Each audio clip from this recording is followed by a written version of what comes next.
Praise lord. ప్రభునందు ప్రియమైన సహోదర సహోదరులందరికీ నా హృదయపూర్వక వందనాలు తెలియజేస్తున్నాను. అందరూ ఎలా ఉన్నారు? మీరందరూ బాగుండాలని నా అనుదిన ప్రార్థనలో నేను జ్ఞాపకం చేసుకుంటున్నాను. మీ యొక్క ప్రార్థన విన్నపములను కామెంట్ రూపంలో తెలియజేయగలరు. ఈరోజు మీ కొరకు దేవుని వాగ్దానం యెషయా గ్రంథము 54వ అధ్యాయం 17వ వచనం. నీకు విరోధంగా రూపింపబడిన ఏ ఆయుధమును వర్తిల్లదు. ఆమేన్. దేవుడు మరి యొక్క చక్కని వాగ్దానంతో మనతో మాట్లాడుతున్నాడు.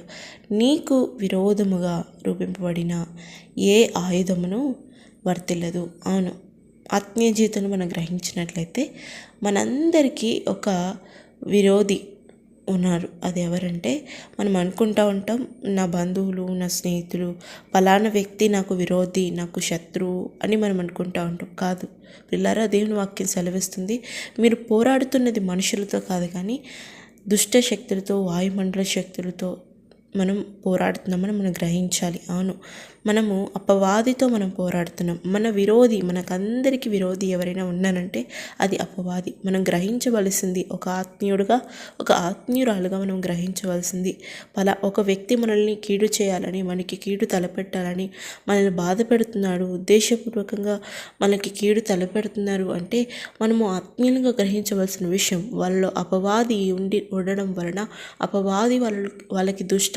ఆలోచనలకి రప్పించడం వలన వాళ్ళ ప్రవర్తన మన పట్ల అలా ఉంది. మనం గ్రహించాలి ప్రియ సహోదరి, ప్రియ సహోదరుడా. కాబట్టి మనము పోరాడుతున్నది మనందరికీ ఒక విరోధి ఎవరంటే అది అపవాది మాత్రమే. ఈ అపవాది, ఈ యొక్క సాతానుడు మనల్ని ఆత్మీయ జీవితంలో పడద్రోయాలని, విశ్వాస జీవితంలో బలహీనపరచాలని అనేక విధాలైన శోధనలు మన జీవితంలో తెస్తూ ఉంటాడు. అలా తెచ్చినప్పుడు అనేకమైన విధాలుగా తన ఆయుధాలని తను రూపొందించుకుంటూ ఉంటాడు, రూపిస్తూ ఉంటాడు. మనల్ని ఎప్పుడు ఆత్మీయంలో పడద్రోసి లోకం వైపుగా మనము ఆకర్షించబడాలని సాతానుడు గర్జించే సింహం వలె ఎప్పుడెప్పుడు రింగుదామా అని ఎదురు చూస్తూ ఉంటాడు. ప్రియ సహోదరి, ప్రియ సహోదరుడా. అటువంటి సమయంలో దేవుడు మనకి చేస్తున్న వాగ్దానం ఏంటంటే, నీకు విరోధముగా ఆరోపింపబడిన ఏ ఆయుధం కూడా వర్ధిల్లదు అని. ప్రియ సహోదరి, ప్రియ సహోదరుడా, నీ జీవితంలో నీకు ఏమైనా విరోధంగా నిన్ను బలహీనపరచాలని, ఆత్మీయంగా, విశ్వాసంగా, పరిశుద్ధ జీవితాలను బలహీనపరచాలని సాతానుడు ఏదైనా శోధన తెచ్చాడా?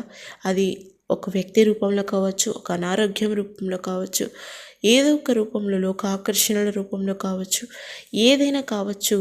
నువ్వు ఒకవేళ దేవుని దృష్టికి ఆత్మీయంగా, బలంగా, విశ్వాస జీవితంలో బలంగా, పరిశుద్ధతలో బలంగా మనము ఉన్నట్లయితే దేవుడు సాతానుడు మన పట్ల వేసిన పన్నాగాలను, సాతానుడు విరోధి మన పట్ల రూపించిన ఆయుధాలన్నింటినీ వర్ధిల్లింపకుండా ఆపేస్తాడు. అవును, అక్కడి వరకు దేవుడు ఆపేస్తాడు. ఎందుకంటే మనం విశ్వాస జీవితంలో బలంగా ఉన్నాం కనుక సాతానుడికి మనం అవకాశం ఇవ్వకుండా, సాతాను యొక్క ఉచ్చులలో మనం పడిపోకుండా, సాతాను యొక్క శోధనలకు మనం లొంగిపోకుండా మనం ఉంటాం కనుక వాడి యొక్క ఆయుధాలు మన జీవితంలో ఏమి వర్తలేవు. ప్రియ సహోదరి, ప్రియ సహోదరుడా, నువ్వు గ్రహించవలసిన విషయం ఇది. మనమందరం గ్రహించవలసిన విషయం ఇది. కనుక నీకు విరోధంగా రూపింపబడిన ఏ ఆయుధమును కూడా వర్ధిల్లదు.